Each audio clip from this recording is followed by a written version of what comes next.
The first knock shook my front door. Not loud, not frantic, just heavy. Certain. Like a man who knew I was on the other side. I was barefoot in the hallway. My phone was still in my hand. On the screen, the last email I had sent glowed like a mistake I could not undo. Subject line: please. I'm desperate. I had written it to a stranger. I just hadn't realized which stranger would read it. Another knock came. Slower this time. An engine idled outside my building. Headlights leaked through the thin curtains and cut a white line across the floorboards. I pressed my eye to the peephole. The man in the hallway did not belong in my cheap apartment block. Dark suit. Perfect fit. Black hair. Sharp jaw. He stood very still, like the whole corridor already belonged to him. Behind him, I could see a black car. Another man waited by it. Broad. Watching the door. This was not a social worker. This was not a charity volunteer. This was not the kind lawyer I had imagined when I begged for help in that email. The man at my door lifted his hand. He tapped his knuckles against the wood. Once. Almost gentle. Ilara Kerrigan. My full name in a low, calm voice. I had not signed that email with my full name. My fingers tightened on the phone. My heart started to race. Who are you? I asked. My voice sounded thin, even to me. You have the wrong apartment. A soft breath of amusement slipped under the door. No, he said. I don't. A beat of silence. Then, you sent me an email this morning. You begged me to come. So here I am. In that moment, I understood one thing. My desperate email had not gone to a charity. It had not gone to a kind stranger. It had gone straight to Dorian Mancini. And Dorian Mancini was a mafia boss. Hi everyone, welcome back to the channel. If you're new here, hit that subscribe button. I post emotional mafia romance stories like this every day. Before we dive in, tell me in the comments, have you ever realized you loved someone a little too late? And also tell me, where are you watching from? I love seeing all the countries and cities you join from. Now, let's dive into the story. 12 hours earlier, my apartment was quiet. Too quiet. No engines outside. No men in suits. Just the tick of a cheap wall clock. And the sound of unpaid bills breathing down my neck. I sat at my wobbly kitchen table. The laminate was peeling at the corners. A ring from an old coffee cup circled the word final on a red notice. Rent. Overdue. Again. Next to it lay a hospital invoice. White paper. Black numbers. A total I could not read all the way through without my stomach twisting. Outstanding balance. Due immediately. I pressed my fingers to my temples. Think, Ilara, I muttered. Come on. Think. Thinking did not magically put money in my account. I checked my banking app again, anyway. The numbers had not changed. They sat there like they were mocking me. My job at the cafe barely covered the rent when tips were good. Tips had not been good in a while. People ordered online now. People left coins. Coins did not pay for hospital beds. My phone buzzed. For a second, hope jumped in my chest. Maybe it was a message from the landlord saying he could wait. Maybe the hospital had found a charity fund. Maybe the universe had decided I'd had enough bad luck. It was a text from my manager. We need to cut hours this week. You're off the schedule Thursday and Friday. Sorry, L. I stared at the screen until the words blurred. Less hours. Less pay. More bills. I put the phone down very carefully. The apartment hummed with the low buzz of the old fridge. Somewhere in the hallway, a neighbor's TV played a game show rerun. Laughter burst out, canned and fake and too loud. I looked at the hospital invoice again. My little sister's name sat at the top. Rowan Kerrigan. Age, 16. Chest tight. I flipped the paper over. On the back, I had scribbled possible solutions in blue ink. Ask for a loan from Lisa? No. She's already covering my last one. Talk to the bank again? They said no last week. Call Mum? She's working 2 jobs already. No spare money. Under all of that circled 3 times were 2 words. No options. I dropped the pen and leaned back. I could almost hear the nurse's voice from 2 days ago. We can't keep extending the bill. Miss Kerrigan. I'm sorry. We need a payment, or we'll have to talk about alternatives. Alternatives. Like sending my sister home before she was ready. Like taking her off the monitoring she needed. Like pretending stable for now was the same as safe. I scraped my chair closer to the table and pulled my old laptop toward me. The screen took a full minute to wake up. The fan wheezed like it was dying. Finally, my inbox appeared. Unread messages. Payment reminders. One newsletter from a charity I had donated to years ago when I still believed I'd never be the one begging for help. I clicked on that newsletter. There at the bottom was a small line. If you or someone you know needs urgent support, contact our partner network of legal and financial advisors here. The word here was a blue hyperlink. I clicked it. A list of names and email addresses loaded slowly. Lawyers. Social workers. People with titles that sounded like they belonged in shiny offices and did not shop at discount stores at 9 p.m. My cursor hovered over one name. Daniel Mason, Financial Hardship Support Coordinator. He looked like a safe person to email. Middle-aged in his profile picture. Kind eyes. Glasses.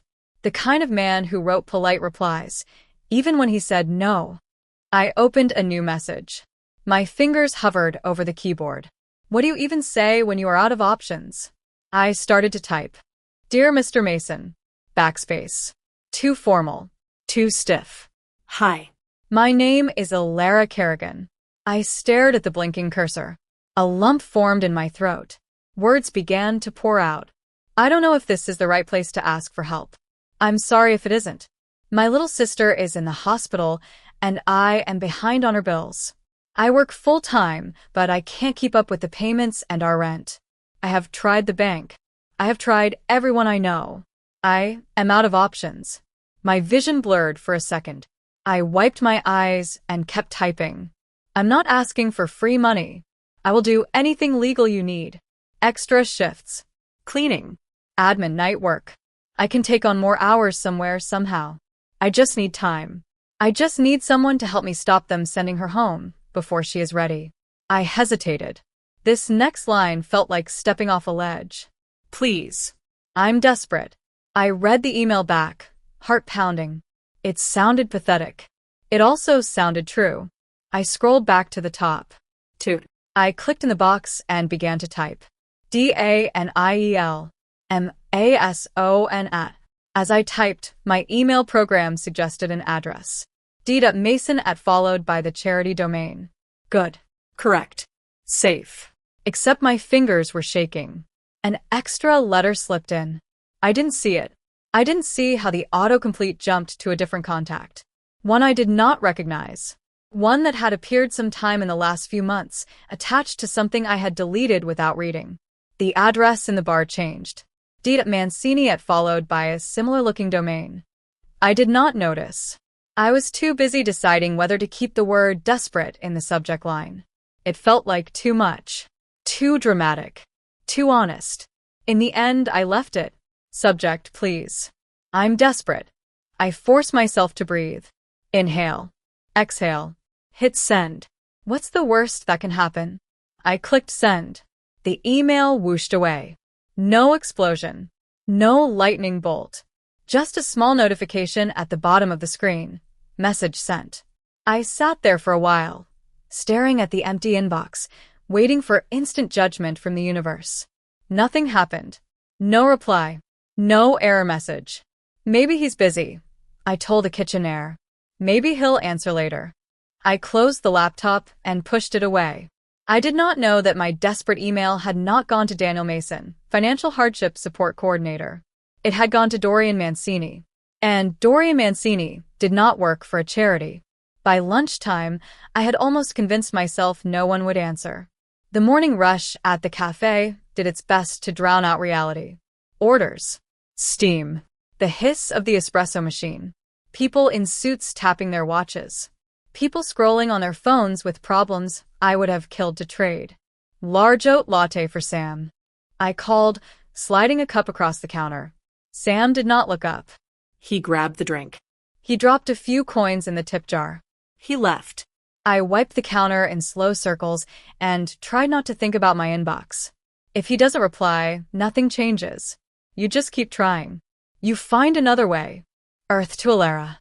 I blinked.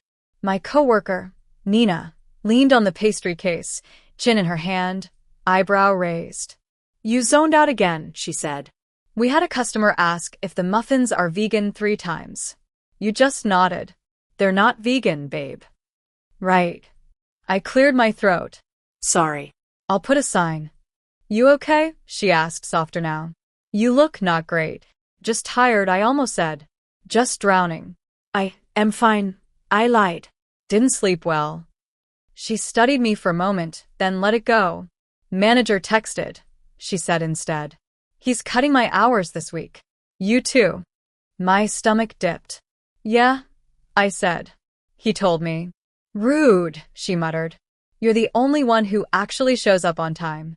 I smiled weakly, but the gesture felt like it belonged to someone else. The bell over the door chimed. More customers. More small talk. More pretending I was not one bad week away from everything collapsing. Hours blurred. By the time my break rolled around, the muscles in my face ached from fake smiles. I slipped into the tiny staff room, closed the door behind me, and pulled out my phone. One new email. My heart stuttered. Maybe it's a spam offer. Maybe it's a newsletter. Maybe it's him. I unlocked the screen. Subject line, please. I'm desperate. My throat went dry. Hands suddenly clumsy. I tapped the message. There were no polite greetings. No, dear Alara. No signature with a long job title. Just 3 lines. Desperation makes people honest. I appreciate that. Send me your address. I stared at the words until they doubled. That was it. No name. No explanation. No, unfortunately we cannot assist you at this time. I checked the sender field. The email address was not the same as the one I had meant to use. It was similar. Close enough that my tired brain had not noticed the difference. But the domain was wrong. The pattern was wrong. The name attached to it was not Daniel Mason. It was a single word. Mancini. A dull roar rose in my ears. No. That doesn't make sense. It could be anyone. Mancini could be common. It could be a company. Except the city I lived in was not that big. And there were some names people did not say out loud. They whispered them. I backed out of the email and opened a browser window, thumbs shaking. I typed the name into the search bar. Mancini. A drop-down of suggested searches appeared before I could hit go. Mancini crime family. Mancini trial. Dorian Mancini interview. My blood ran cold. I clicked the last one. A news site loaded. An image appeared. A man in a dark suit sat at a table, cameras flashing around him. Black hair. Sharp jaw. Calm. Unreadable eyes. The caption read, Local businessman Dorian Mancini responds to allegations of organized crime involvement. Businessman. Right. My thumb slipped, and I hit the home button. The staff room suddenly felt too small. You sent an email to that. I looked back at the message. Desperation makes people honest. I appreciate that. Send me your address. My address. Every instinct I had screamed no. I should delete the email. Block the sender. Pretend it never happened. Never answer. I locked the phone and pressed it to my chest. If you don't reply, nothing happens. He forgets you. He's too important to care about one desperate girl. But the hospital bill flashed in my mind. Rowan's pale face. The nurse's tight expression when she talked about alternatives. What if he really could help? My break ended. I stuffed the phone in my apron and went back to the front. The afternoon dragged. Every time the bell over the door rang, my body flinched. I pictured men in suits walking in. I pictured a stranger calling my name. I pictured black cars waiting outside. No one came. Customers ordered coffee and cake. Kids shouted. Nina gossiped. I kept moving, like if I stopped for too long, the panic would catch up. When my shift finally ended, the sky outside had turned a dirty gray. Thin drizzle misted the street. The air smelled like wet pavement and car exhaust. Nina tugged on her coat. You heading straight home? She asked. Yeah, I said. I've got stuff to do. Be careful, she said. Text me when you get in, okay? Sure. I stepped out into the drizzle and pulled my jacket tighter. The walk to my building usually took 15 minutes. Tonight, it felt longer. Halfway home, I stopped under a streetlight. My phone buzzed again. Same sender. Same subject line. If you want help, send your address. If you don't, delete this. Either way, make a decision. No emoji. No soft language. Just that. I looked up and down the street. No black cars. No men in suits. Just normal city life. Buses. Couples. A dog walker in a bright yellow raincoat. Delete it, I whispered to myself. Delete it and go home. My thumb hovered over the screen. I thought of Rowan again. The way she smiled at me from that hospital bed. The way she tried to make jokes about the food, so I would not look so worried. I'll do anything legal, I had written. Anything. I opened a new reply. My hands were steady now. Too steady. This is my address. I typed the street, the building number, the apartment. I stared at it for a full 10 seconds. Once you hit send, you can't undo this. I hit send. The message went. The drizzle thickened into rain. I shoved the phone into my pocket like it had burned me and started walking again. By the time I reached my building, my hair was damp and my clothes clung to my skin. The stairwell smelled like damp carpet and someone's cooking. I climbed to my floor, unlocked my door, and stepped into my small, silent apartment. I turned the deadbolt. Then I took my phone out and checked my email again. Nothing. No reply. No, on my way. Just my own words staring back at me. This is my address. I dropped the phone on the counter and laughed once, weak and shaky. He's not coming, I told the empty room. He probably has better things to do than chase a stupid email. I made pasta. I forced myself to eat. I called the hospital to check on Rowan. The nurse said she was resting. They asked about the bill again. I said I was working on it.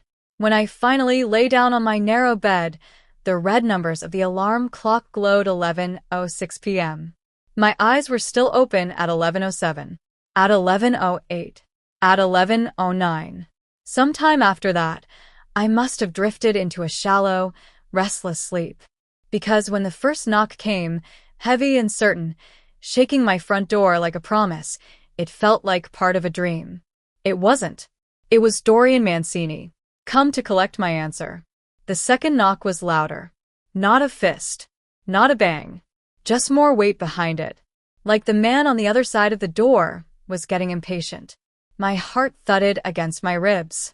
This is not happening. You are dreaming. Wake up. The door frame shivered again. I pushed myself off the wall and forced my feet to move. One step. Another. Each creak of the floorboard sounded too loud in the dark. I left the chain on and eased the lock open, just enough to press my eye to the peephole. He was still there. The same dark suit. The same stillness. The same eyes focused on the door, like he could see straight through it. Up close through the glass, his face was clearer. Strong cheekbones. A straight nose. A mouth that looked like it knew how to smile, but had chosen not to tonight. He frowned slightly, as if he was listening to my breathing. Ilara Kerrigan, he said again, calm and certain. Hearing my name from his lips felt like someone was pulling a thread inside my chest. I swallowed. Who are you? My voice shook. I hated that. A beat of silence. Then he answered. Dorian Mancini. The name sat between us like a dropped knife. Hearing it out loud was different from reading it on a screen. It carried weight. History.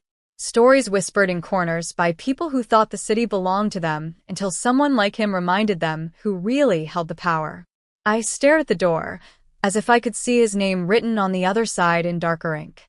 You sent me an email, he said. You asked for help. I'm here. I squeezed my eyes shut for a second. This is a mistake, I whispered. I didn't mean, I thought you were someone else. That is obvious, he said dryly. You do not sound like the kind of woman who writes to me on purpose. Heat flooded my cheeks, even though he could not see them. I'm sorry, I blurted. I'll delete it. Forget I sent anything. You can just leave. Silence again. Then a soft, almost amused huff. Alara. The way he said my name made it sound like he'd been practicing it. If I wanted to ignore your message, I would have done so, he said. I do not go out of my way for entertainment. I came because you asked, and because I am curious. Curious? A shiver ran down my spine. I don't want any trouble, I said. I needed help. But not from. I broke off.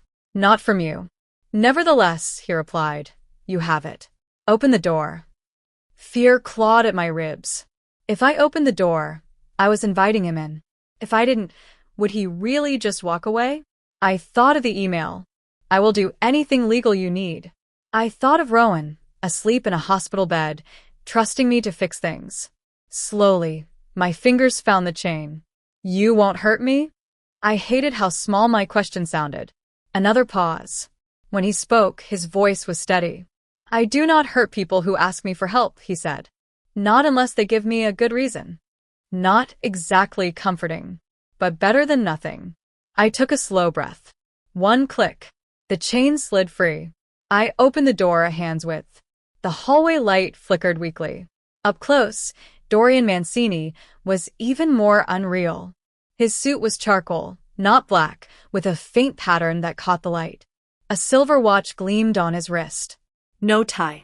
The top button of his shirt was open, showing a small slice of tanned skin and the line of a vein in his throat. His eyes were the most unsettling part. Dark. Shrewd.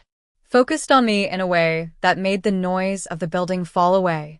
He looked at my face, then at the crack of the door, then at my hand, gripping the edge so tightly my knuckles were white. Alara, he said quietly. Let me in. I opened the door wider. He stepped over the threshold like he'd done it 1,000 times before. The air in my apartment changed.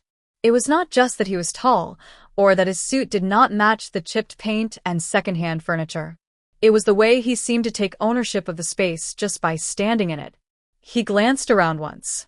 The chipped counter, the stack of bills, the cheap sofa, the one crooked picture on the wall. Nothing in his expression changed, but I felt my cheeks heat anyway, like I had to apologize for being poor. He turned back to me. Up close, he smelled faintly of something expensive. Clean, sharp. Not cologne poured on heavy. Just quality. You live alone, he said. Not a question. Yes. Your sister is at the hospital. My stomach clenched. How do you? He lifted his phone. A few swipes. He held the screen out to me. Hospital invoices. Account numbers. My name. You are not the only one who can look at records, he said. Your email arrived. I checked to see if you were lying. Humiliation burned in my chest. You read all of that? My voice was small again. I do not make deals based on feelings, he said. Desperation makes people honest. But honesty must be verified. He slipped the phone back into his pocket. You owe 3 months' rent, he continued calmly. Your sister's bill is overdue. Your hours have been cut at work. Your mother is in another city, barely making enough to survive. Correct. Hearing my life summarized in that cold list made something inside me twist. Yes, I whispered. Good. He nodded once. Then we are starting from the truth. He walked past me into the tiny living room. I turned, watching him. He did not ask permission to sit. He just lowered himself onto the edge of the sofa, making it look almost respectable, and rested his forearms on his thighs. Sit down, Alara, he said. We have business to discuss. Business. Like my life was a line item on one of his deals. I sank into the chair opposite him, fingers twisting together in my lap. I didn't mean to email you, I said again. I was trying to reach someone else. A charity lawyer. Daniel Mason. I know, he said. My head snapped up. He watched my reaction, eyes intent. You typed his address, Dorian said. Your email program suggested mine. You were upset. Tired. You did not check. You pressed send. How do you know that? I whispered. Because my people traced it, he said. The autocomplete. The typo. The route. Why? The word came out raw. Why would you bother? He leaned back slightly. In my world, he said, accidents do not exist. If something reaches me, I assume there is a reason. There isn't, I said quickly. I swear. I didn't mean. He lifted one hand, and the gesture was enough to make me fall silent. Intent does not matter, he said. Only outcomes. He studied me for a long moment. You asked for help, he continued. I am offering it. I laughed once, a brittle sound. You don't even know me. He tilted his head. I know enough, he said. You work hard. You do not drink or gamble. You have no criminal record. You pay what you can. You take care of your sister. He shrugged one shoulder. You are the kind of person who writes, I will do anything legal in an email and means it. My cheeks burned. He had read every word. Here is what will happen, Dorian said. His voice shifted, taking on a tone that felt like a decision had already been made. Tonight, before midnight, your sister's hospital bill will be paid in full. My heart jolted. What?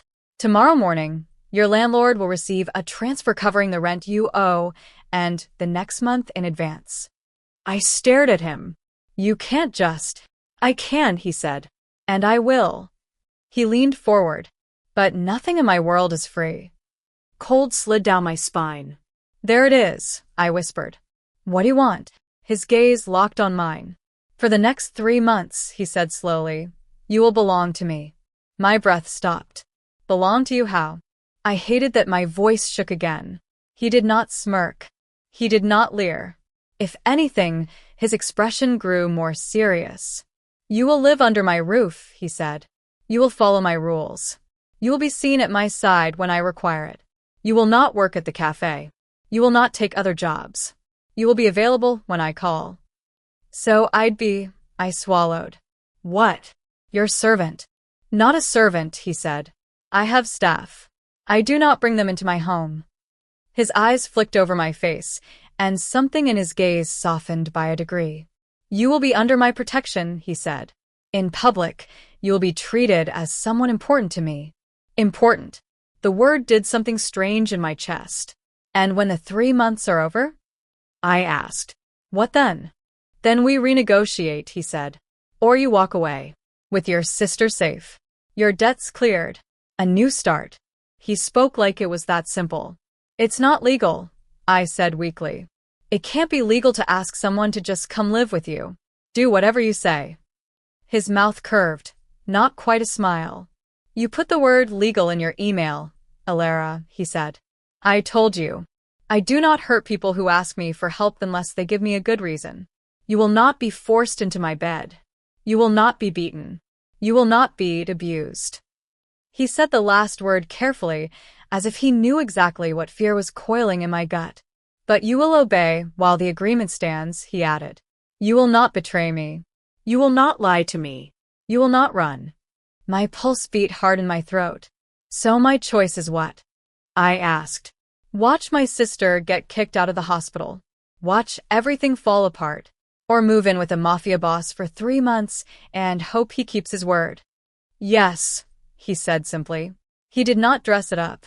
He did not pretend it was a fair choice. Silence filled the room. My eyes stung. This is insane, I whispered. I don't even know you. You know my name, he said. That is more than most people get before they make deals with me. He reached into his jacket and pulled out a slim folder. He set it on the table between us. A few sheets of paper slid out. Lines of text. Spaces for signatures. You will not be signing your life away, he said. Only 3 months. It is all written there. I stared at the folder like it was a live animal. You came here with a contract already printed? I asked. He met my gaze. I do not waste time, he said. My throat tightened. You really would pay everything? I asked. Tonight? He nodded once. Yes. I thought of Rowan, of my mother's tired voice on the phone, of the landlord's threats, of the cold fear that had been sitting in my chest for months. 3 months. Belong to him for 3 months. It's not forever, I whispered to myself. No, he agreed quietly. It is not. I took a slow breath. Can I read it? I asked, nodding at the contract. A faint spark of approval moved in his eyes. Of course, he said. I prefer when people know what they are agreeing to. I reached for the papers. My fingers brushed his. Heat shot on my arm like a warning and a promise at the same time. I pulled back quickly and unfolded the contract. As my eyes moved over the clauses, address of his residence, length of term, promises of financial support, expectations of confidentiality and obedience, the buzzing in my ears got louder. This is real. This is insane. This is your only option. When I reached the last page, my vision blurred. At the bottom, there was a line waiting for my name. Take your time, Dorian said. But not too much. The hospital will be calling again in the morning. Cruel, I thought. Honest, another part of me answered. My hand shook as I lowered the papers. What if I say no? I asked. He studied me, the amusement gone from his face. Then you say no, he said. I leave. Your life continues as it is. I do not chase unwilling people. Hope flickered. But, he added quietly, do not email me again. If you refuse help when it is offered, you do not get a second chance. The flicker died. I looked down at the contract. 3 months. I could survive anything for 3 months. Couldn't I? My fingers curled around the pen he slid across the table. I thought of my sister one last time. Then I put the pen to the line and began to sign my name. Elara Kerrigan. When I finished, my hand felt numb. Dorian took the papers, glanced at the signature, and nodded once. Good, he said softly. You've just made the most important decision of your life. He stood, and the room seemed to shrink again. Pack a bag, he said. Only what you need for tonight. The rest can come later. Tonight? I echoed. As in now. He looked at me like the answer should have been obvious. You sent that email this morning, he said. You begged me to come. I do not see any reason to wait. For a moment, I just stared at him. Pack a bag. Tonight. Now. My brain lagged a few seconds behind my mouth. I can't just leave, I said. I have work. I have. You have a sister in a hospital bed, Dorian said quietly. You have a landlord preparing to change the locks. You have a manager who already cut your hours. Each sentence landed like a small, precise strike. You have, he finished, nothing here that cannot survive one night without you. I closed my mouth. He glanced toward my bedroom door. 10 minutes, he said. Pack clothes. Essentials. Nothing you cannot carry yourself. 10 minutes. My legs felt oddly light as I pushed myself up. In my room, the darkness felt thicker. I flipped on the lamp. The same narrow bed. The same thrift store dresser. The same pile of clean clothes on the chair, because I never quite got around to folding them. I grabbed an overnight bag from under the bed and opened it. Jeans. T-shirts. Underwear. My one decent dress. 2 sweaters.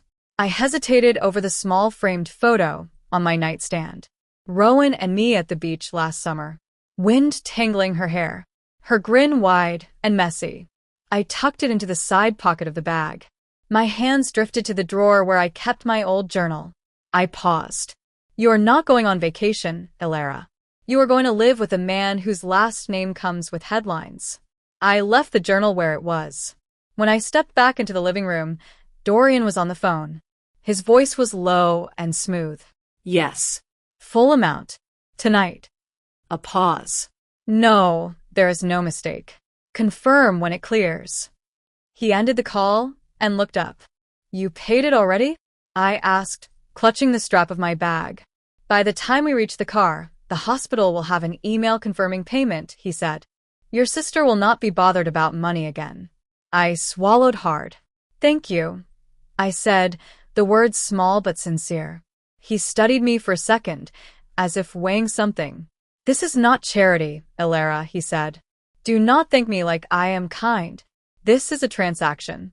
You are paying me back with time. I know, I said. Knowing did not stop the flicker of gratitude in my chest. He moved toward the door. Turn off the lights, he said. Bring your keys. Do you have anything here you cannot replace? I looked around. The second-hand furniture. The chipped plates. The thin curtains. No, I said. Not really. Then lock it, he said. You can decide later whether you ever come back.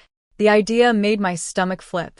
I turned off the lamps, plunging the apartment into shadows. The hallway bulb outside buzzed as I stepped out. I locked the door and slid the key into my pocket.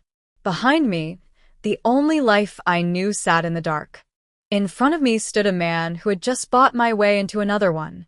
We walked down the stairs together. His footsteps were quiet for someone his size. Mine felt loud in my own ears. At the main door, he moved ahead of me and pushed it open. Cool night air brushed my face. The street looked different with him in it. The black car idling at the curb was sleek and low, the kind that turned heads during the day. At night, it looked like a shadow with headlights. The man I had seen from the peephole stood beside it, broader up close. He wore a dark coat and a neutral expression, but his eyes flicked over me, and then softened slightly. "Boss," he said, giving Dorian a small nod. "We good?" "For now," Dorian said. "This is Alara Kerrigan." The man's gaze returned to me. "Ma'am," he said simply. Ma'am. No one had ever called me that before. "This is Luca," Dorian said. "He will be driving us." Luca opened the back door. For a second, my feet stayed rooted to the pavement. Getting into that car felt like crossing a line I could never uncross. Dorian glanced back at me. "You can still say no," he said. Right now. "Before you step inside." My fingers tightened on the strap of my bag. "If I say no," I asked, "does the payment to the hospital disappear?" His expression did not change. "I do not take back what I give," he said. "But you would be a fool to walk away now." Honest. Blunt. I let out a shaky breath and slid into the back seat. The leather was soft and cool under my legs. The interior smelled faintly of the same clean, expensive scent he wore.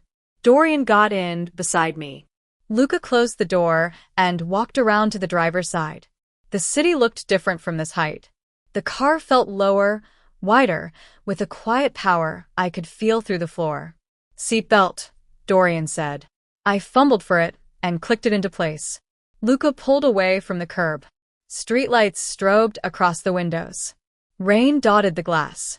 For a minute, no one spoke. It gave me time to be afraid. The contract was signed.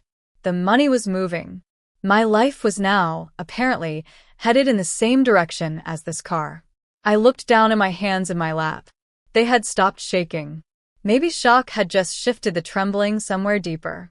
"Where are we going?" I asked quietly. To my home, Dorian said. "You will stay there. It is safer than anywhere else in the city for you now." "Safer how?" I asked. "Because people will be too scared to touch me?" "Yes," he said. "Exactly."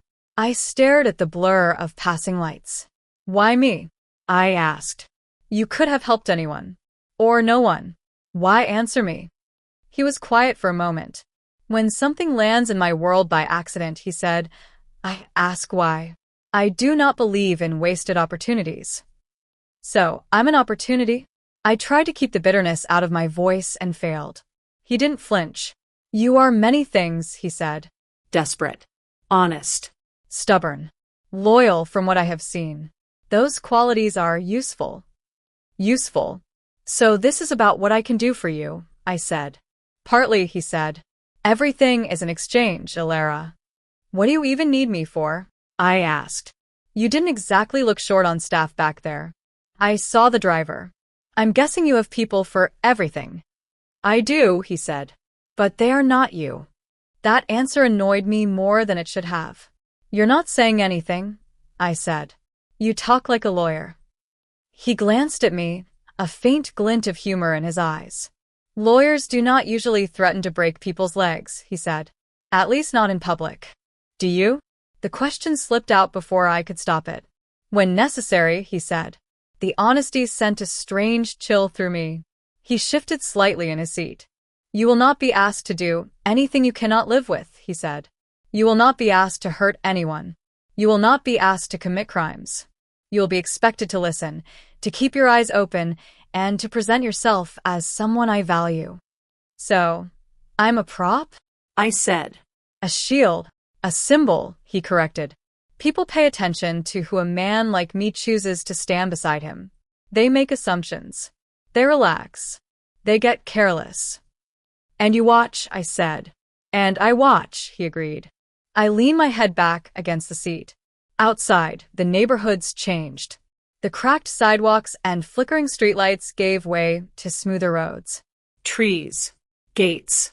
Houses set back from the street with rooms bigger than my entire apartment. This is a lot, I said softly. It will get easier, he said. For you, maybe. For you too, he said, if you let it. The car turned onto a quieter street.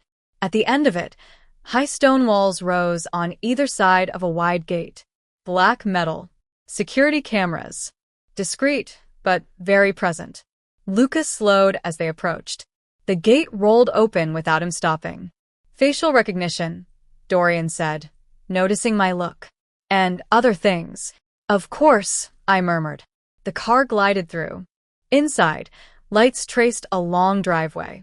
The house at the end of it looked less like a house, and more like something from a magazine. Modern lines. Glass. Stone. Warm light spilling from tall windows. The car stopped under a covered entrance. Luca got out and opened Dorian's door first. Then mine. The air here smelled different. Less exhaust. More rain on stone. A hint of something floral from the neat gardens lining the path. Welcome to your new home, Dorian said. The words felt too big to fit in my ears. This can't be my home, I said. It's yours.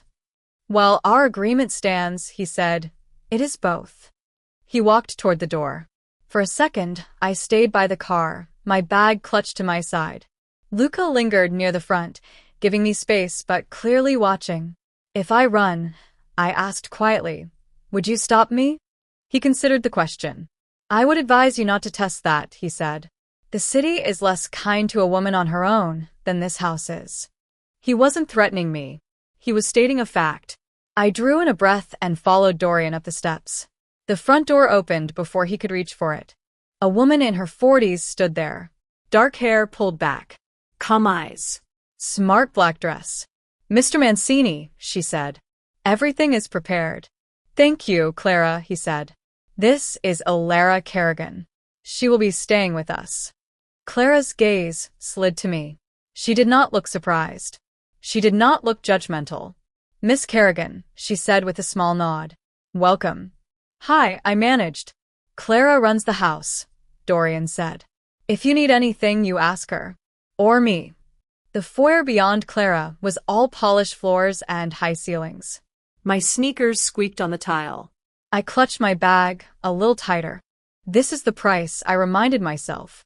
Bills paid. Roof over your head. Sister safe. 3 months.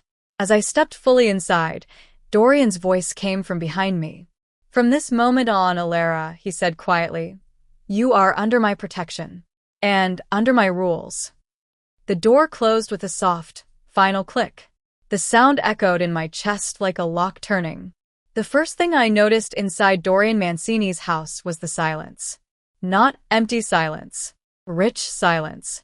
The kind you only get when walls are thick, floors are solid, and no one is yelling in the apartment next door. Soft light glowed from recessed fixtures in the ceiling. The air smelled faintly of lemon and something warm, like polished wood. I stood on the edge of the foyer, suddenly very aware of my damp sneakers and cheap overnight bag. Dorian slipped his hands into his pockets, watching me take it in. You look like you're about to bolt, he said. A little, I admitted. Clara closed the door gently behind us. If you would like to leave your shoes here, Miss Kerrigan, she said, I'll see that they're dried. I glanced down at my wet laces. Right. Mansion rules. Okay, I said. I bent to untie them and stepped out of the sneakers. The tile was cool under my socks. Clara took the shoes with efficient hands and disappeared down a side hallway. For a second, it was just Dorian and me again. Come, he said. I'll show you where you'll stay. I followed him down a wide hallway. Paintings lined the walls. Not the kind from discount stores. Heavy frames. Muted colors. Scenes that looked old and expensive. We passed a living room with soft gray furniture and a low table that probably cost more than my entire apartment. A fireplace flickered quietly in the wall. No TV blaring. No clutter. Everything in the house seemed like it had been chosen on purpose. He led me up a flight of stairs. Halfway up, I glanced back. The foyer below looked even larger from here. Marble. Polished wood. A staircase that swept instead of squeaked. At the top, another hallway stretched out, quieter, with fewer doors. He stopped at one near the end and opened it. Soft light spilled into the hall. "This is your room," he said. I stepped inside and forgot how to breathe for a second. It was not huge, but compared to my old bedroom, it felt like a hotel suite. A big bed with a soft gray headboard. Crisp white sheets. Plump pillows. A window with pale curtains that moved with the faintest draft. A small armchair by the corner. A dresser that matched the bed. On a low table sat a glass of water and a small dish of wrapped chocolates. I blinked. "It was set up earlier," Dorian said. "I prefer to be ready when I make offers." "You sound very sure of yourself," I said before I could stop myself. He gave a slight shrug. "Confidence keeps people guessing," he said. "And it saves time." I stepped further into the room and set my bag on the bed. "This is a lot," I said. "You didn't have to go to all this trouble." "I did," he said simply. "You signed a contract. You are under my roof. You will be treated accordingly." Accordingly? Like what? An employee? A guest? Something in between? "There's a bathroom through that door," he added, nodding to the right. "It is yours. No one else will use it."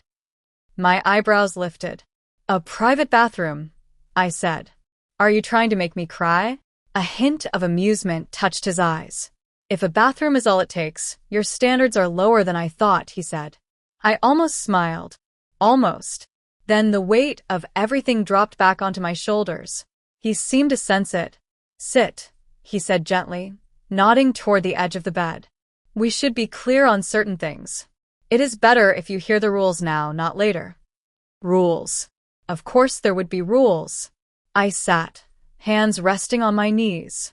Dorian stayed standing a few feet in front of me, like a teacher about to outline the syllabus for the hardest class of my life. "First," he said, "you do not leave this house without my knowledge. If you want to go somewhere, you tell me or Clara." "Am I a prisoner?" I asked quietly. "No," he said. "A prisoner does not sign a contract. But you are under my protection now. Protection is useless if I do not know where you are." I couldn't argue with that. I wanted to, but I couldn't. "Second," he continued, "you do not open the front door for anyone. If someone comes, Clara or one of the men will handle it." "What if it's like the mailman?" I asked. "If it is the mailman, Clara will handle it," he said. "If it is not the mailman, you should not be opening the door anyway." "Fair point." "Third," he said, "you do not discuss my business with anyone. Not in person. Not on the phone. Not online." "I don't know your business," I said. "You will see more than you think," he replied. "People will come and go. You will hear names. Conversations. Keep them to yourself." I nodded slowly. "Fourth," he said, "if you need something, you ask. You do not sneak. You do not lie. Lies make me unhappy." There was something in the way he said that last word that made my skin prickle. "Okay," I said. "No lying." "Got it." "Fifth," he said, "your phone." My hand went instinctively to my pocket. "What about it?" I asked. "You will give me the number," he said. "You will keep it charged. You will answer when I call. At any hour." "That sounds intense," I said. "If I am responsible for your safety," he said, "I need to be able to reach you." He had a point. Still, the idea of my phone being something he could summon me with made my throat feel tight. "You do not have to give it to me now," he added. "Just do not ignore me when you see my name on the screen." My stomach flipped at the thought of his name lighting on my phone. "Any other rules?" I asked, trying to sound casual. "Yes," he said. "One more. Maybe the most important." He stepped a little closer. Not enough to touch. Just enough that I could see the faint shadow of stubble along his jaw. "In public," he said, You will act like you are comfortable at my side. I frowned. I am not comfortable, I said. I know, he replied. But other people do not need to know that. They will see what I want them to see. And what is that? I asked. What do you want them to think I am? His gaze swept over my face, steady and unreadable. Someone I chose, he said. Someone I value. Someone I will protect. The word protect sank into me like a stone into water. It's an act, I said. A show. Yes, he said. But that does not make it entirely false. I looked away first. My gaze landed on the window. Outside, the night was dark and still. A faint glow from the garden lights brushed the edge of the glass. Can I still work? I asked. At the cafe, I mean. No, he said. You will not be going back there. Anger flared, sharp and sudden. You can't just decide that, I said. It's my job. It's my life. It was a job that did not pay you enough to survive, he said calmly. It put you in front of people who could hurt you, people who might want to reach me through you, now that you are associated with my name. So this is about you, I said. It is about both of us, he replied.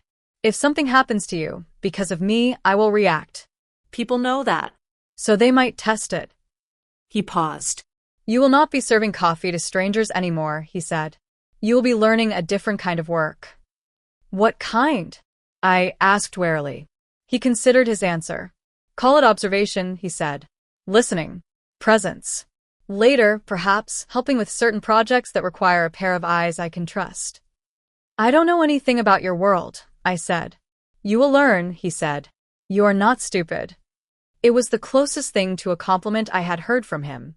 This is a lot to process, I said quietly. I am aware, he said. He moved toward the door. I will let you rest, he said. Clara will bring you something to eat. If you need anything, ask her. Do not wander the house tonight. Stay on this floor. Why? I asked. His eyes darkened by a shade. Because I said so, he replied. And because there are parts of my world you are not ready to see yet.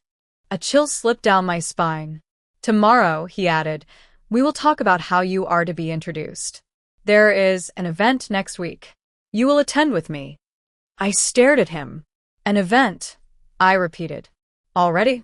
You did not think you would be hiding in this room for 3 months, did you? He asked. Honestly, I had kind of hoped. You will be fine, he said. You know how to smile. You know how to listen. The rest I can handle. Easy for him to say. He opened the door. Good night, Alara, he said. Good night, I replied automatically. He paused in the doorway. For what it is worth, he said, you did the right thing. Signing the contract? I asked. Choosing not to watch your sister suffer when you had another option, he said. Then he was gone. The door closed softly behind him. I sat on the edge of the bed, staring at the place where he had been. Rules. Contracts. Events. A few hours ago, my biggest problem had been stretching a paycheck to cover rent and hospital fees. Now I was living in a house with a man people whispered about and calling it protection. I lay back on the bed and stared at the ceiling. The mattress cradled me in a way my old one never had. My body was exhausted. My mind buzzed. You did this for Rowan, I reminded myself. You can handle rules. You can handle him. It was the last thought I remember clearly before sleep finally dragged me under. The next few days passed in a strange rhythm. Too quiet in some moments. Too sharp in others. Clara showed me the parts of the house I was allowed to see. The kitchen, with its gleaming counters and silent, expensive appliances. A dining room that looked like it belonged in a magazine. A small library tucked behind glass doors, where the air smelled like paper and dust and something older. You can read anything on these 2 shelves, she said. The locked cases are off limits unless Mr. Mancini says otherwise. Of course, I said. At night, I lay in my new bed and listened. Sometimes I heard muffled voices downstairs. The low rumble of a conversation in a language I did not know. The soft click of a door closing quietly. Once I heard laughter, but not the friendly kind. Short, cold. Followed by silence. I stayed on my floor like he'd asked. During the day, Clara gave me tasks. Nothing humiliating. Nothing cruel. Go through this, she would say, handing me a file. Make a list of dates. Check the numbers. Or, sit in the library while we have guests. Read. Listen. Don't engage. It felt like work, but not the kind I was used to. I was there, but not the focus. Watching. Learning. Trying to make sense of the man whose orbit I'd been pulled into. On the fourth day, Clara knocked on my door after lunch. Miss Kerrigan, she said. He wants to see you downstairs. My stomach flipped. Why? I asked. There's a change of plans, she said. He'll explain. Change of plans never sounded relaxing. I smoothed my hair in the mirror, wiped my palms on my jeans, and followed her down. Dorian was in the main living room, standing near the tall windows. He wore a charcoal suit again. White shirt. Cufflinks that caught the light. He looked like he was ready to step into a boardroom. Or a courtroom. Or a war. He turned as we entered. Ilara, he said. Come here. I stopped a few feet away. What's wrong? I asked. Nothing, he said. Just moving the schedule forward. Clara quietly slipped out, closing the door behind her. Suddenly the room felt too big. What schedule? I asked. The event I mentioned, he said. A gathering. It has been moved up. It is tonight. Tonight? My voice jumped. You said next week. He gave a small shrug. Things change, he said. People call meetings when they think it suits them. I like to remind them I am not the one who adjusts. So I'm what? I asked. Part of your reminder? In a way, he said. Tonight, there will be other families. Business associates. People who pay attention to who stands beside me. Right, I said slowly. And you want them to see me? Yes, he said. I want them to see that I have something to lose. The words made my throat tighten. Isn't that bad? I asked. In your world. In my world, he said, everyone has something to lose. Most of them pretend they don't. I prefer to control the story. And what's the story? I asked. Exactly. That I chose you, he said simply. That you are under my protection. That anyone who touches you, touches me. Heat prickled the back of my neck. That's a lot of pressure, I said. You will stand by my side, he said. Smile when necessary. Listen more than you speak. If someone addresses you, answer politely. If anyone makes you uncomfortable, you look at me. And then what? I asked. His eyes darkened by a shade. Then I handle it, he said. The way he said it left little doubt about what handle meant. I don't exactly have the right clothes for this, I said, glancing down at my jeans. I am aware, he said. That is why we are starting early. He nodded toward the hallway. Clara has a few options laid out, he said. She will help you choose something appropriate. A dress? I asked, already knowing the answer. A dress, he confirmed. Nothing too bright. Nothing that makes you feel like a stranger to yourself. But you should look like you belong there. I wasn't sure I could ever look like I belonged in his world, no matter what I wore. Still, I nodded. Okay, I said. He studied my face. Are you afraid? He asked. Yes, I said honestly. A little. Good, he said. Fear makes people careful. Just remember one thing. What? I asked. You are not going in there alone, he said. Whatever happens, you stay close to me. He held my gaze for another second, then gestured toward the door. Go with Clara, he said. Be ready in 2 hours. 2 hours. It felt like a countdown. Clara was waiting in the hallway with a calm expression and a garment bag in her hands. This way, Miss Kerrigan, she said. She led me to a guest room I hadn't seen yet. On the bed lay 3 dresses, all in different shades of dark. A deep green, a dark blue, a simple black. None of them were overly tight or revealing. They were elegant in a quiet way. Mr. Mancini had these set aside, Clara said. He gave a few guidelines. The final choice is yours. What kind of guidelines? I asked. Clara's lips twitched. He said nothing too loud, she said. Nothing that would make you uncomfortable. and nothing that would encourage the wrong kind of attention. Good, I muttered. We have that in common. She helped me hold each dress up to the light. The green one made my eyes look brighter. The blue one made my skin look softer. The black one made me feel like I'd disappear into the background. I'd pick the green, Clara said gently. If you're willing. It suits you. I looked at my reflection in the mirror, dress held in front of me. For a second, I could almost see another version of myself. One who didn't have past due notices tucked into a drawer. One who went places like this on purpose. Okay, I said. The green. Clara nodded. There are shoes here as well, she said, opening a box. Low heel. Nothing dramatic. You'll be on your feet. Thank you, I said. She stepped toward the door, then paused. Miss Kerrigan, she said. Yeah. You'll do fine, she said. Just remember, most of the people you'll see tonight are far more nervous around him than you are. It was a strange kind of comfort. 2 hours later, I stood at the top of the stairs, smoothing my hands down the skirt of the green dress. My hair was pulled back in a simple, low twist. A few strands escaped to frame my face. Clara had offered to do more. Makeup. Jewelry. I had chosen minimal. A touch of color on my lips. Mascara. Small earrings. I still felt like I was wearing someone else's life. Footsteps sounded below. I looked down. Dorian was at the bottom of the stairs, adjusting his cufflinks. When he glanced up and saw me, he stopped. For a heartbeat, something flickered in his expression. Surprise. Approval. Something else I couldn't name. He started up the stairs toward me. You clean up well, I blurted, then wanted to crawl under the floorboards. One corner of his mouth lifted. Likewise, he said.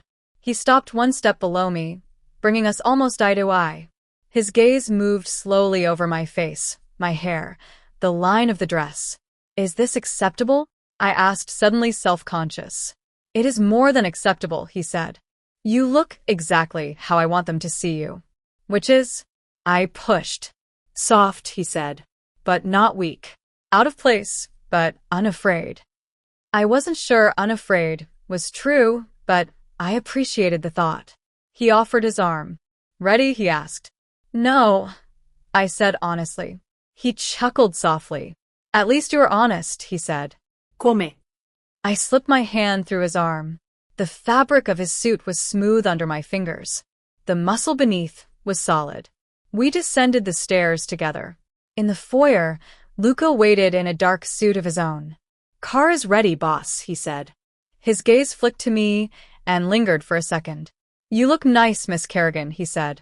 Thanks, I said. The drive into the city felt different tonight. I was not watching the streets. I was watching the way the world reacted to Dorian. Valets straightened when they saw the car. Security guards shifted their weight, suddenly alert. Eyes turned, then slid away quickly. We pulled up outside a building with glass from top to bottom. Warm light spilled out from the lobby. Men in suits and women in dresses moved inside, like an expensive current. Luca got out and opened Dorian's door. A moment later, my door. Cool evening air brushed my bare arms. I shivered. Stay close, Dorian murmured. We walked toward the entrance. Immediately, heads turned. Some people tried to pretend they were not looking. Others stared openly. A man near the door, tall and thin, gave Dorian a smile that did not reach his eyes. Dorian, he said.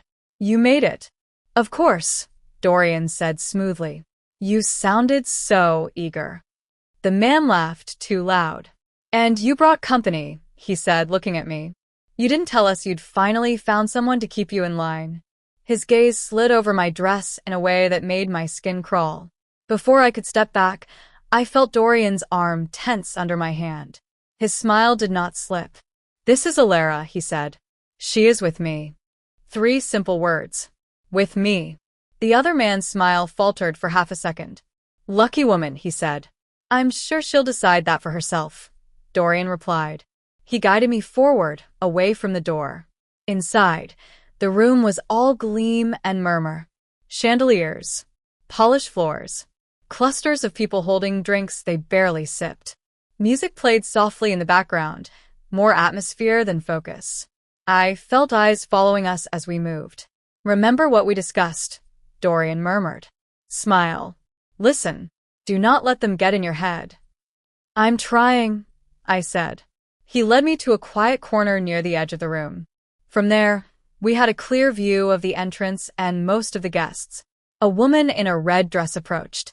Dorian, she said, leaning in to kiss the air near his cheek. You look dangerous, as always. So, do you, Alessia, he said. Her eyes slid to me. And who is this, she asked. New face.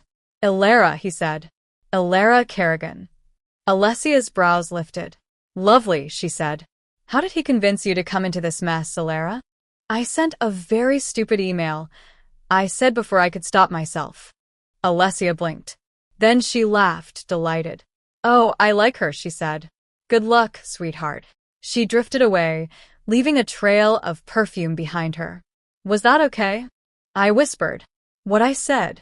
It was honest, Dorian said. And vague. That is acceptable. More people came and went. Some shook his hand. Some nodded from a distance. A few dared to speak to me.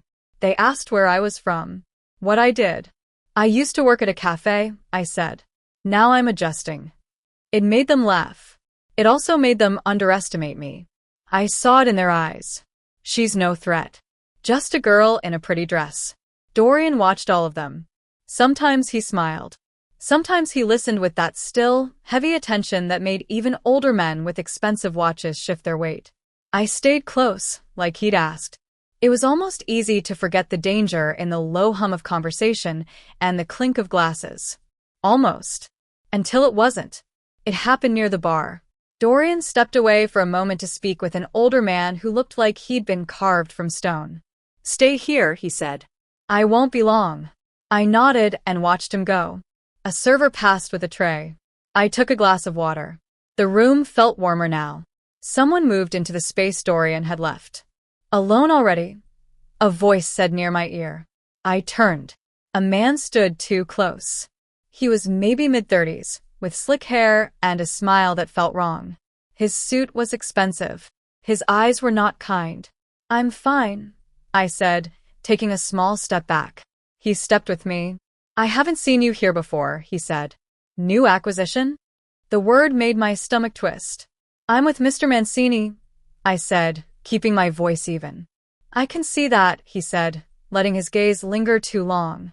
He's been keeping you a secret. Selfish of him. I shifted again, trying to create space. He put a hand on the wall beside me, blocking part of my path.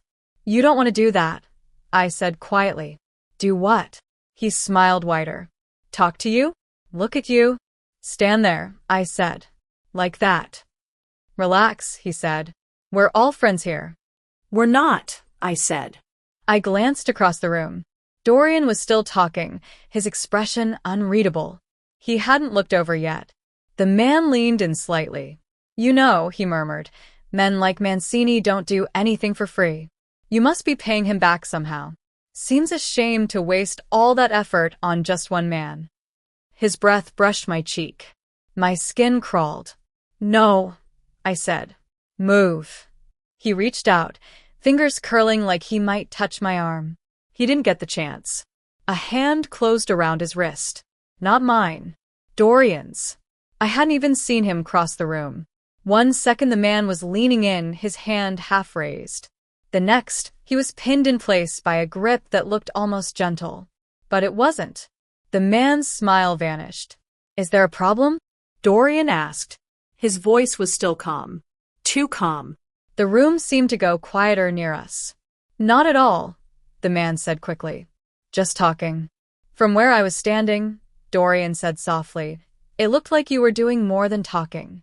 His fingers tightened. The man's jaw clenched.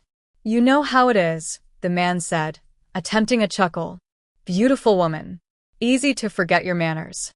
That sounds like your problem, Dorian said. Not hers. He leaned in, his mouth near the other man's ear now. Remove your hand from the wall, he said, voice a low threat. Take 2 steps back. Then forget you ever spoke to her. The man obeyed. Dorian let go of his wrist. A faint red mark bloomed on the skin.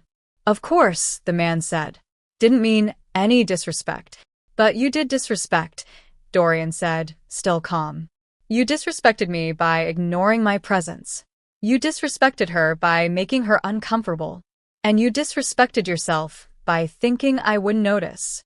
For a second, the man looked like he might argue. Then he caught the look in Dorian's eyes. He swallowed. Won't happen again, he muttered. I know, Dorian said. The man retreated into the crowd. Conversation resumed around us, the ripple of attention fading. Dorian turned to me. Are you all right? He asked.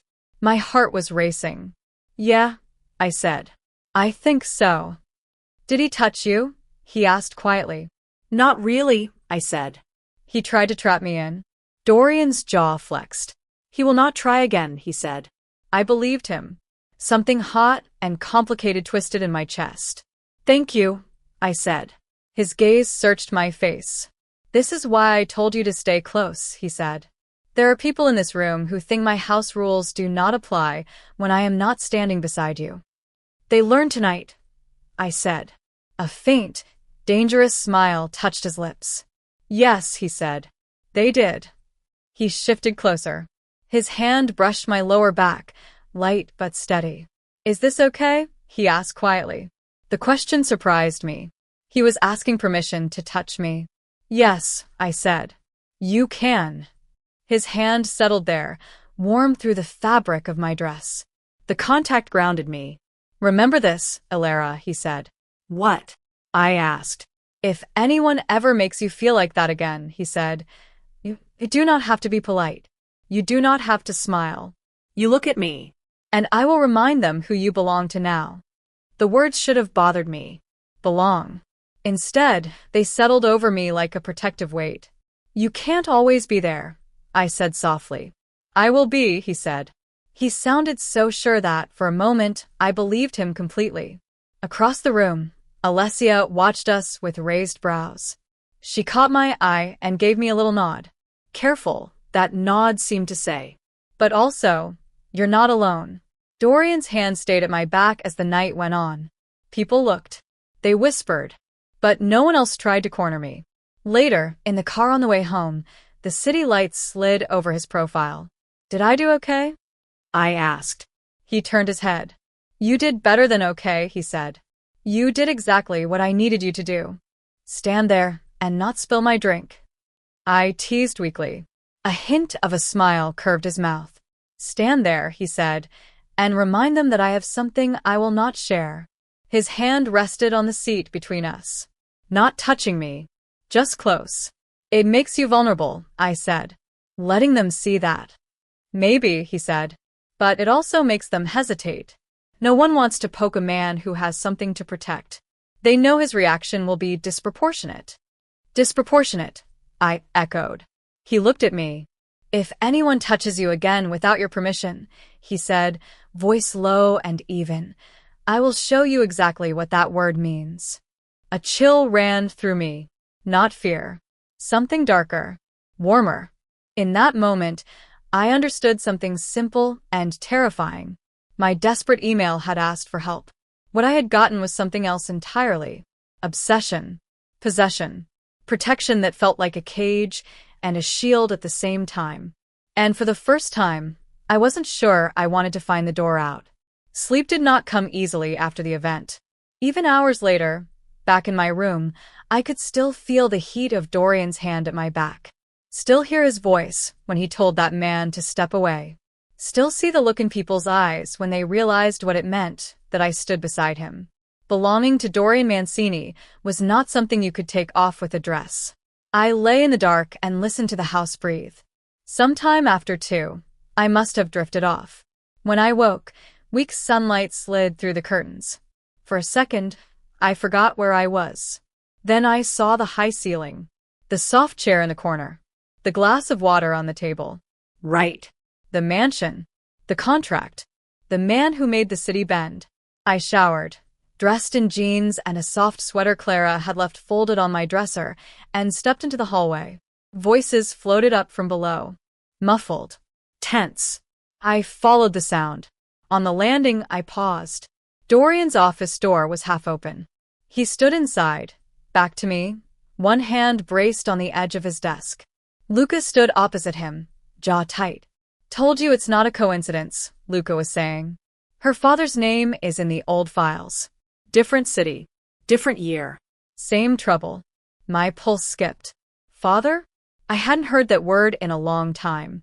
Dorian's voice was quieter, but it carried. You're sure? Yes, Luca said. He was on the list.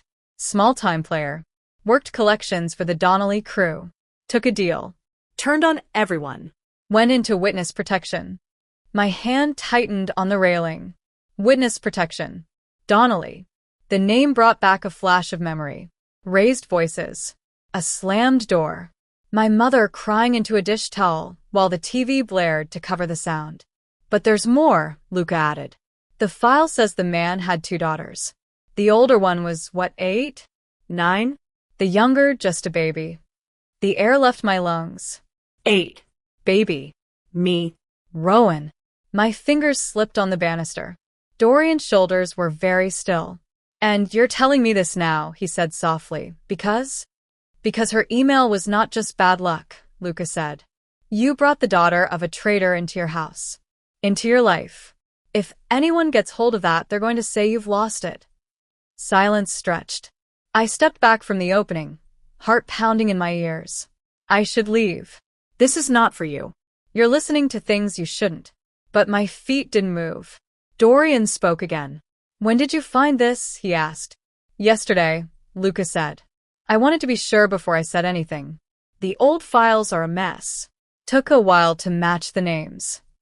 And you didn't think I should know before I took her to the event? Dorian's voice was still even, but there was an edge underneath. I thought about it, Luca said. But by then, it was too late to change the story. You brought her. Everyone saw.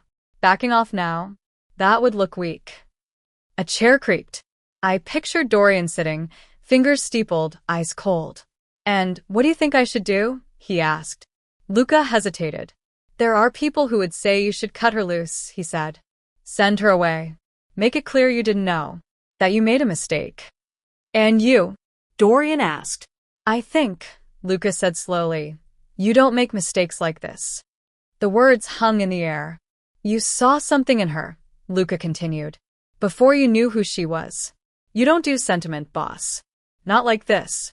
So, if you're asking me, I think you've already made your choice. A beat of silence. Her father is not her, Dorian said. I know that, Luca said. But the streets don't care about nuance. Donnelly's people will twist it.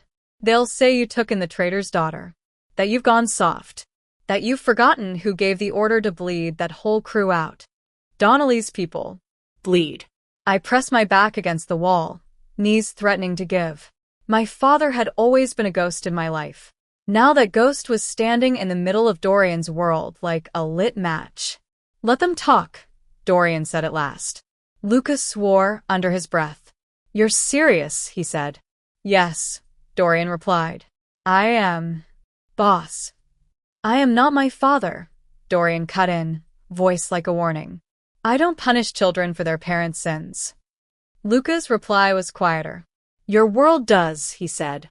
My world, Dorian said, answers to me. The certainty in his voice made something twist in my chest. Does she know? Luca asked. About him? About Donnelly? No, Dorian said. And she does not need to. Secrets never stay buried, Luca muttered. Then we will deal with that when it happens, Dorian said. For now, nothing changes. The scrape of a chair. Footsteps. I pushed off the wall and moved quickly down the hall into the library. By the time Dorian stepped out of his office, I was curled in an armchair with an open book in my lap, heart racing. He found me there a few minutes later. Ilara, he said. I looked up. Hey, I said, forcing my voice to sound normal. Clara said I could sit in here. I hope that's okay. It is, he said. He studied my face. Did you sleep? He asked. A little, I said. You? Well enough, he said. He did not look like a man who had slept well. His jaw was tighter today. His eyes sharper. About last night, he said. My stomach flipped. The guy at the bar? I asked. Or the part where I told your terrifying friend I sent a stupid email? The bar, he said. I want to know if you felt unsafe at any point before I came over. Yes, I said honestly. The second he blocked me in, I felt unsafe. I should have been faster, he said quietly. You were fast, I said. You appeared out of nowhere. That is the bare minimum, he said. Next time, there will not be a first time. Next time? I echoed. You think there will be more?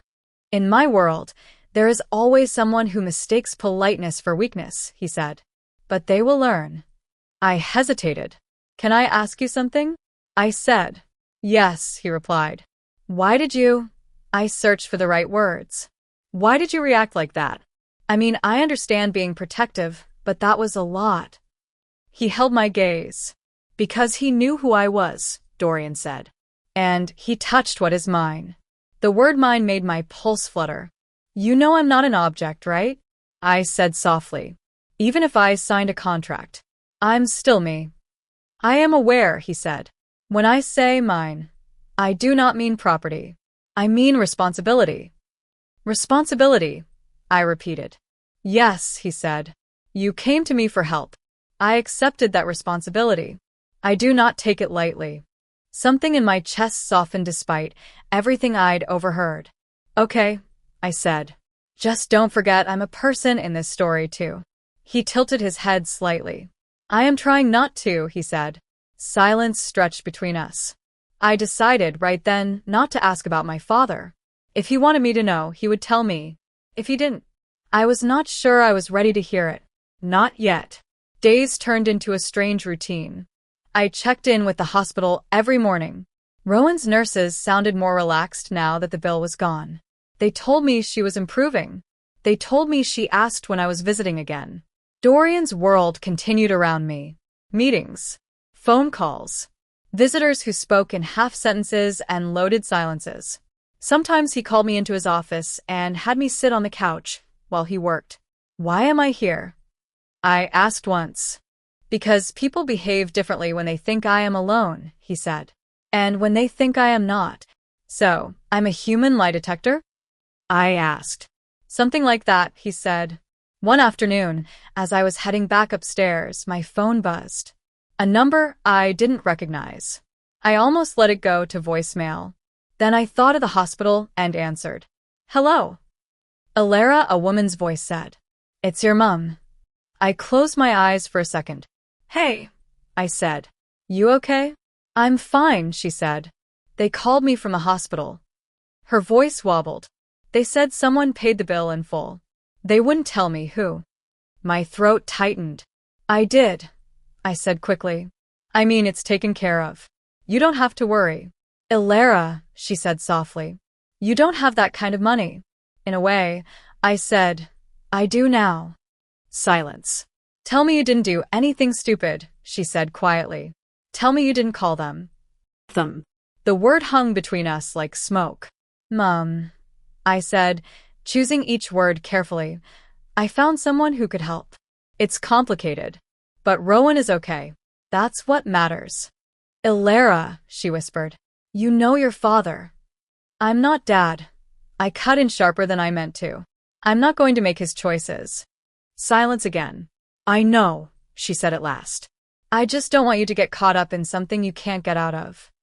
Too late, I thought. I'll be careful, I said.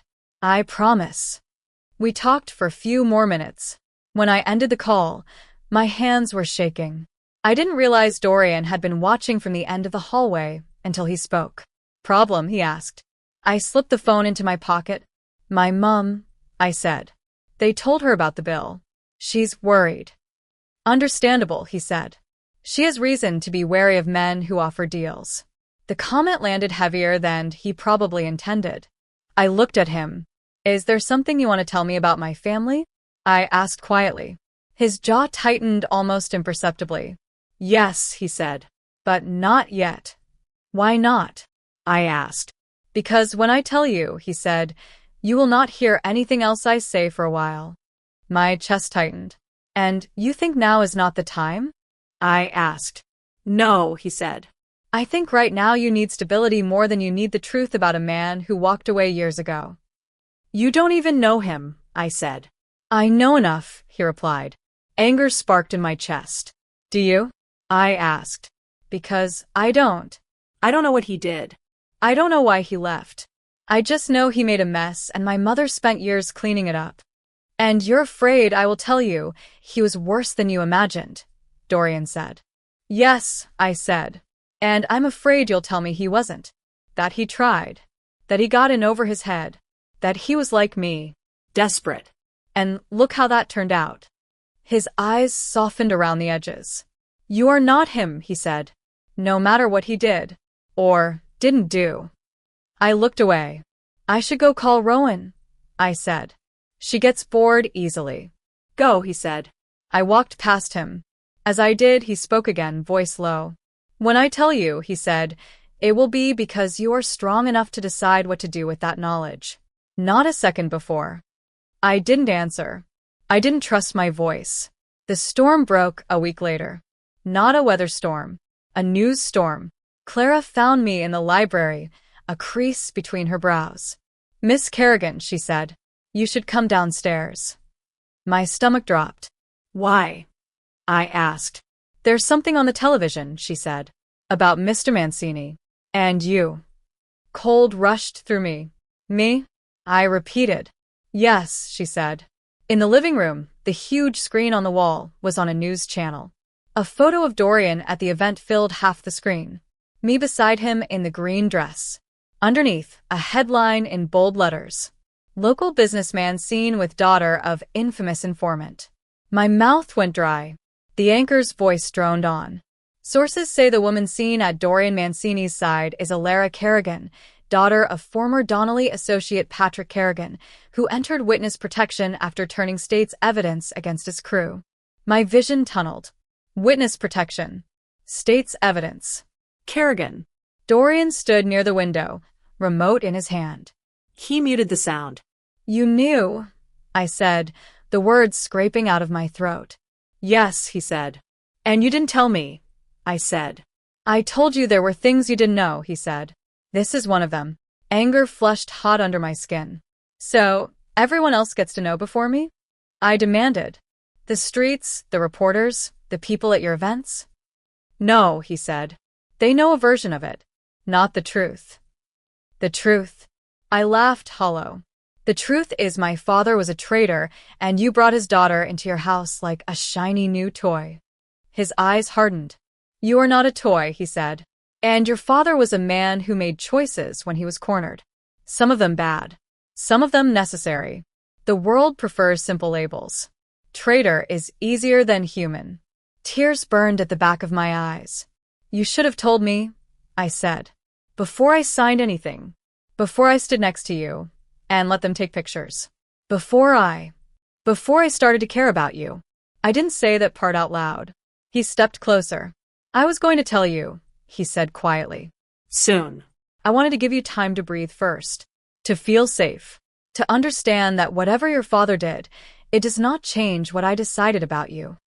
What you decided, I repeated. That's the problem, Dorian. You decide everything. You decide when to pay my bills. You decide where I live. You decide what I wear, who I stand next to, what I know about my own family. Yes, he said, because when you emailed me, you handed me that power. I was desperate, I snapped. I didn't know what I was doing. That doesn't mean I gave you the right to decide what I can handle. Silence pulsed between us. I made a mistake, he said. The admission surprised me. I should have told you earlier, he continued. I thought I was protecting you from more pain. I see now that withholding the truth only added another kind. My chest ached. Do you regret it? I asked. Taking me in? Helping me? Bringing me into your world? He didn't look away. No, he said. I do not regret you. The words landed in my chest like a blow. Even if it makes you look weak? I asked bitterly. Even if it gives your enemies something to whisper about? Let them whisper, he said. They underestimate you. They think you are a liability. They do not see what you are truly capable of. That is their mistake. And what am I truly capable of? I asked. Surviving, he said. Telling the truth even when it costs you. Loving people who do not deserve it. Walking into a lion's den because your sister needed you to. Most men I know are not that brave. My throat closed. You're trying to fix this with compliments, I said. I am trying to fix this by not lying to you, he replied. I looked at the frozen image on the screen. Me. Him. The headline screaming about a man I barely remembered. I need space, I said. I need to think. You are free to go to your room, he said. I will not stop you. That's not the kind of space I mean, I said.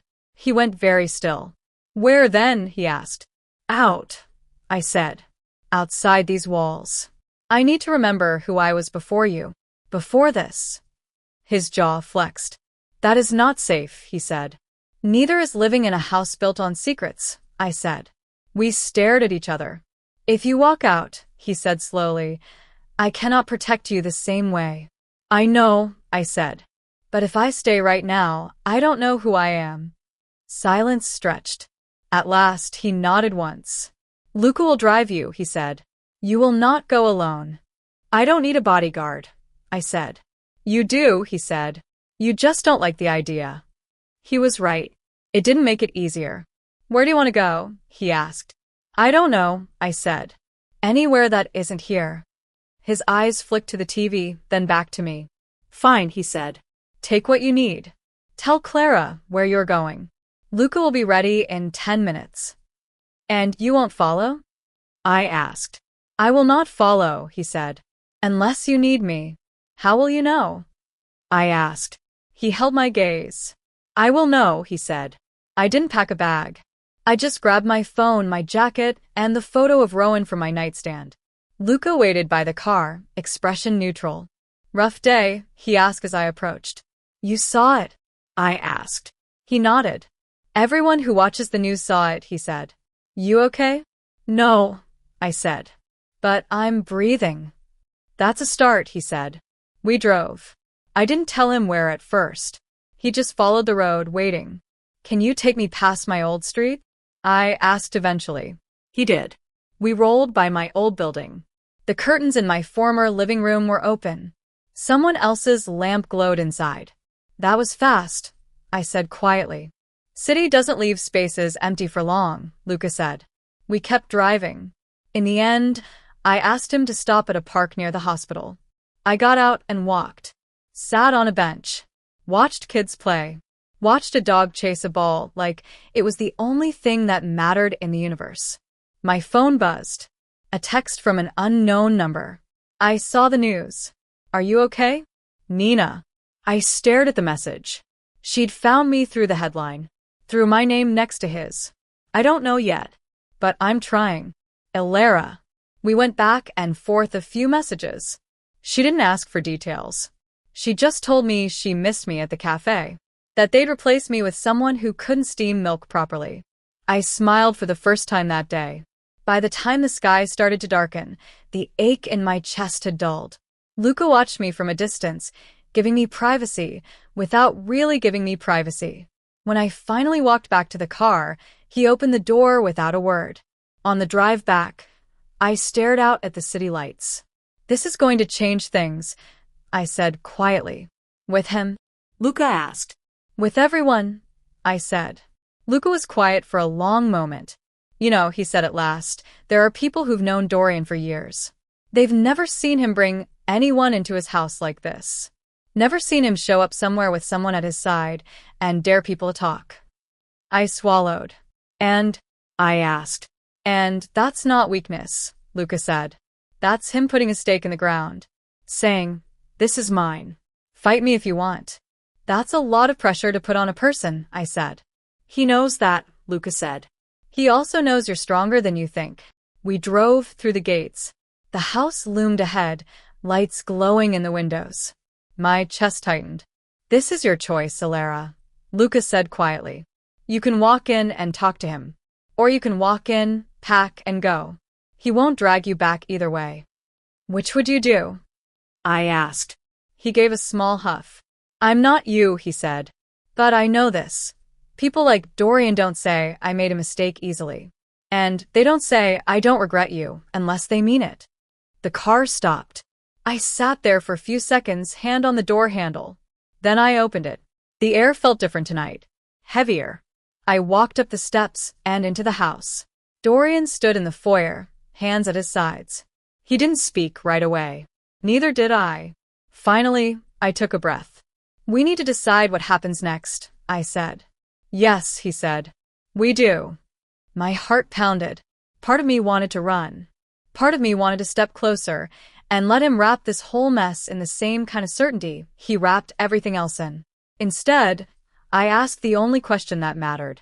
"Dorian," I said quietly, "if I stay, can we do this differently? Less secrets. Less deciding for me. More choosing together."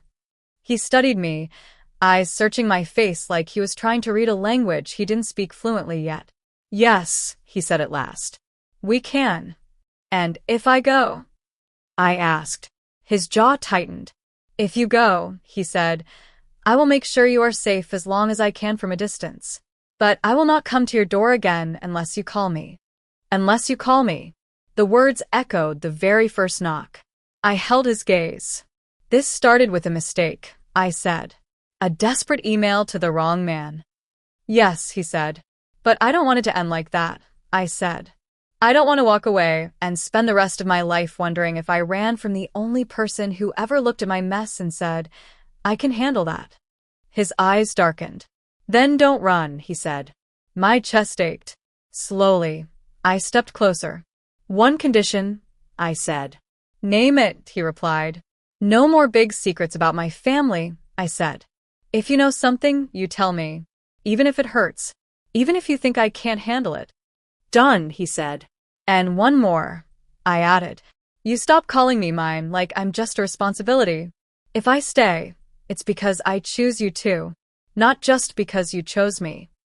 Something in his expression shifted. Softer. Sharper. More exposed. "Alara," he said, voice low. "I have not seen you as a responsibility for a while now. What do you see me as?" I asked. He took another step, closing the distance. "Problem," he said softly. "Distraction. Temptation. The person who makes my quietest rooms feel less empty. Take your pick." My breath hitched.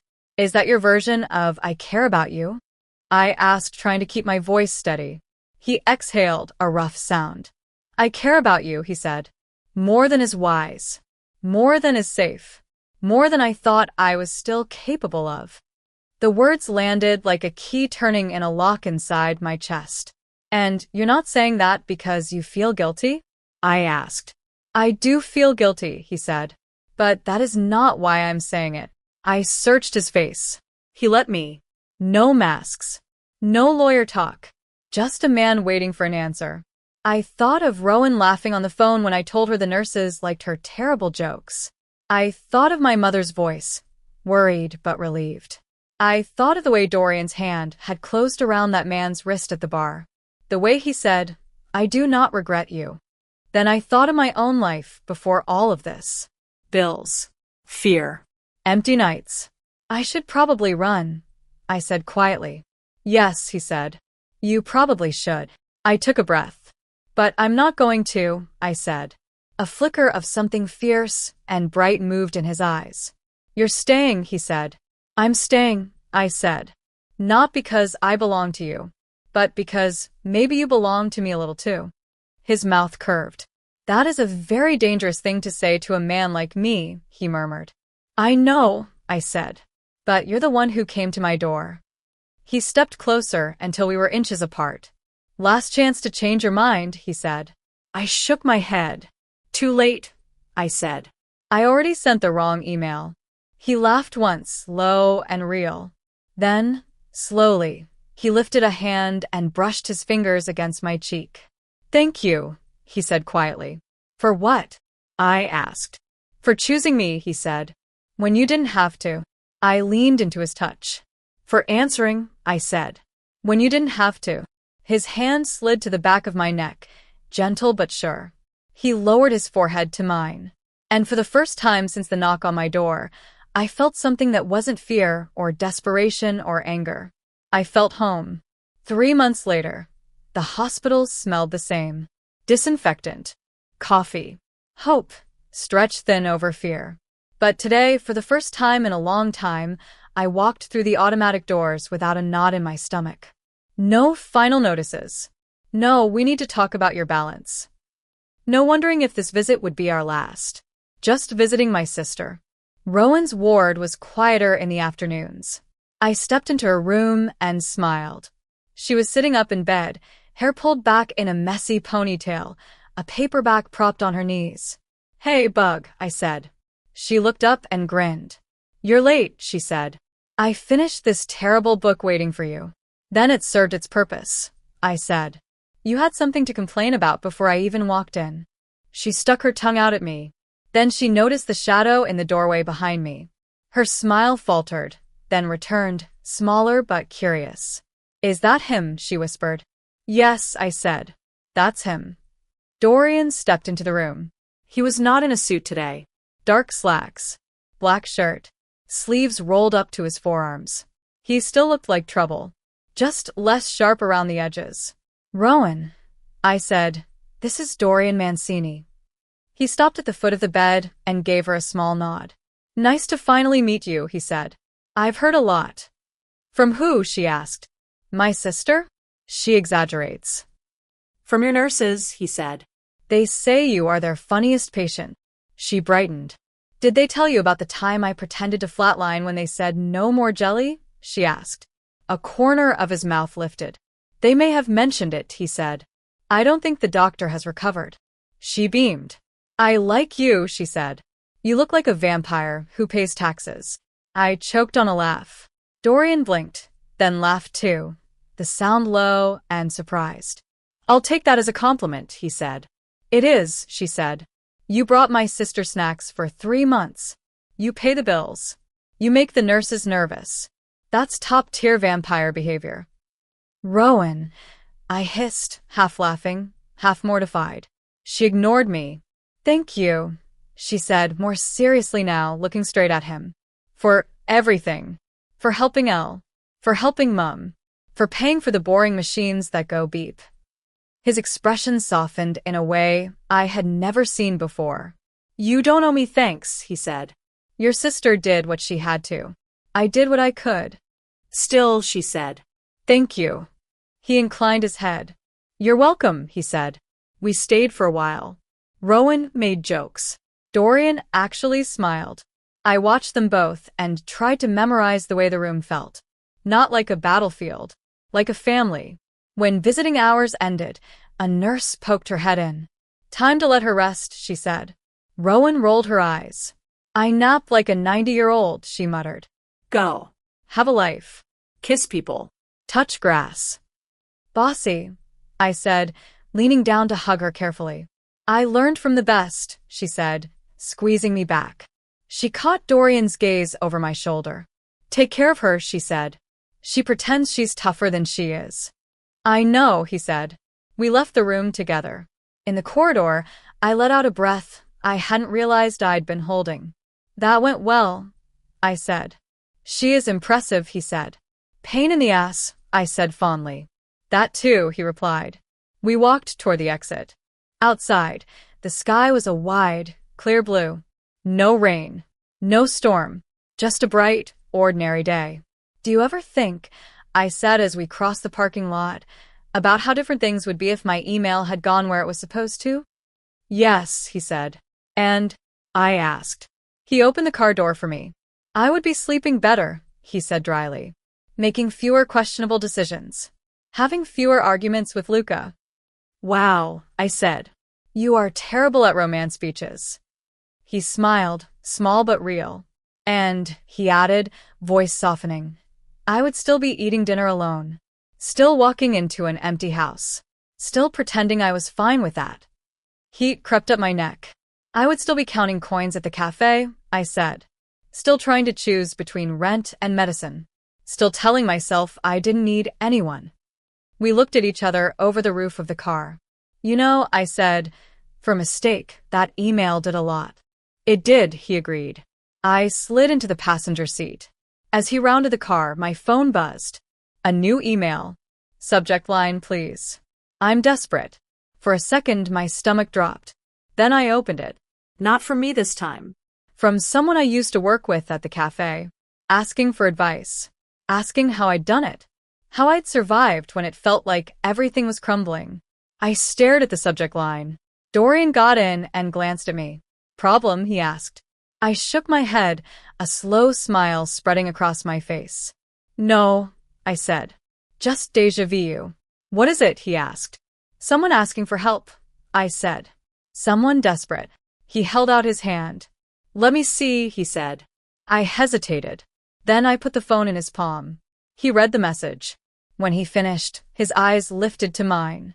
Well, he said, what do you want to do? The question was simple. The meaning was not. He wasn't deciding for me. He was asking. Maybe, I said slowly, we answer. Together. He nodded once. As you wish, he said. His thumb hovered over the screen. For a moment, I saw us from above. A Mafia boss and the girl who had sent him the wrong email. Sitting in a car debating how to help someone else. The universe had a strange sense of humor. Dorian, I said. Yes. I'm glad you showed up at my door, I said softly. Even if you scared me half to death. He smiled. I'm glad you opened it, he said. Even if you thought it was a mistake. He hit reply and handed the phone back to me. Go on, Alara, he said. Tell them what you wish someone had told you. The cursor blinked in the empty space. I thought of that first night. The knock. The fear. The way my life had exploded and rebuilt itself in ways I never could have planned. Then I started to type. Hi. I know how it feels to think you have no options. But sometimes the wrong email can change everything.